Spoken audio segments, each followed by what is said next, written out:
বাংলাদেশ জাতীয়তাবাদী দল 17 বছর স্বৈরাচারের বিরুদ্ধে এই লক্ষ লক্ষ মামলা নিয়ে কোন হামলা গুম নিয়ে এই স্বৈরাচারের রক্ত চুক্তি অপেক্ষা করে সংগ্রাম আন্দোলন চালিয়ে গেছে।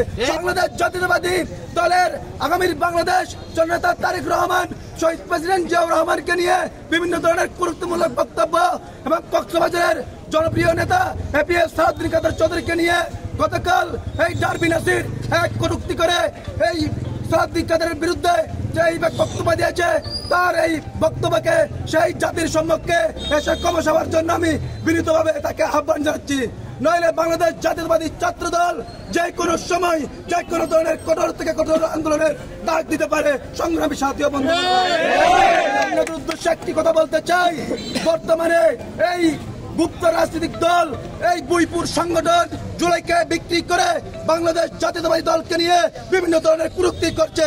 বাংলাদেশ জাতীয়তাবাদী দল 17 বছর স্বৈরাচারের বিরুদ্ধে এই লক্ষ লক্ষ মামলা নিয়ে কোন হামলা গুম নিয়ে এই স্বৈরাচারের রক্ত চুক্তি অপেক্ষা করে সংগ্রাম আন্দোলন চালিয়ে গেছে। সংগ্রামী বন্ধুগণ আমার, আমি তাদের উদ্দেশ্যে বলতে চাই, তারা যেন তাদের মুখের লাগাম টানে, নইলে বাংলাদেশ জাতীয়তাবাদী ছাত্র দল ঘরে বসে থাকবে না, রাজপথে তারা গভীর আন্দোলন এবং সংগ্রাম গড়ে তুলবে।